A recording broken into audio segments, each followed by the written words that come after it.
এদেশ 5 তারিখে এদেশের কৃষক, শ্রমিক, ছাত্র জনতা আন্দোলন করে পৃথিবীর শ্রেষ্ঠ স্বৈরাচারকে বাংলাদেশ থেকে বিতাড়িত করেছে। বিশ্বের মানুষ জানে, সর্বস্বীকৃত, যে এই আন্দোলনের মহানায়ক ছিলেন আমাদের প্রিয় সন্তান, এদেশের এ যুগের শ্রেষ্ঠ সন্তান জনাব তারেক রহমান। এই আজকের অন্তর্বর্তীকালীন সরকারকে আমরা সকল রাজনৈতিক দল এবং দেশের মানুষ তাদেরকে সমর্থন করে আমরা বসেছি। উদ্দেশ্য, তাদের কাছে আমরা চাই একটি নিরপেক্ষ সংসদ নির্বাচন। আমরা এই সরকারের বিরুদ্ধে আবারও আন্দোলন করতে চাই না।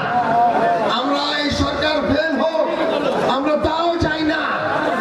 আমরা এই সরকারকে সাহায্য করতে চাই।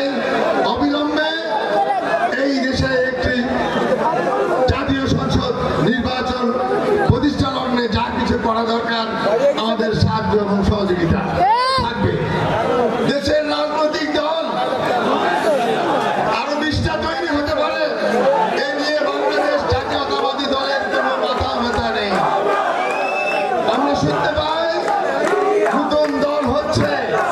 আমাদের প্রিয় নেতা একটি চেয়ারম্যান, ভারপ্রাপ্ত চেয়ারম্যান সাহেব তাদেরকে স্বাগত জানিয়েছেন। কাজে আমাদের সে নিয়ে কোনো কথা নাই।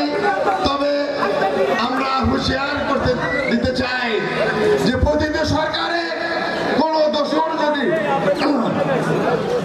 ছদ্মবেশে কোন রাজনৈতিক দলে প্রবেশ করে তাহলে দেশের মানুষ তাদেরকে ছাড়বে না। তৎকালীন স্বৈরাচারের মহাসচিব বলেছিল যদি আওয়ামী লীগের পতন হয় এদেশে তাদের নাকি 5 লক্ষ লোক ইন্তেকাল করবে, খুন হবে, মানুষ ধরে মারবে। কিন্তু এই দেশের মানুষ ধৈর্য ধরেছে, শৃঙ্খলা রক্ষা করেছে। তারেক রহমানের নির্দেশে এদেশের মানুষ, ছাত্র জনতা থানা পাহারা দিয়েছেন। মানুষ উশৃঙ্খল হয় নাই। কিন্তু যে কথাটি, যদি আবার এই স্বৈরাচার গোষ্ঠী ছদ্মবেশে কোন রাজনৈতিক দলের মাঠে নামতে চায় তাদেরকে রাস্তায় প্রতিহত করা হবে। আমার প্রিয় ভাইরা, আমরা জানি যে এই দেশে আমাদের মানুষের কষ্ট, আমাদের কষ্ট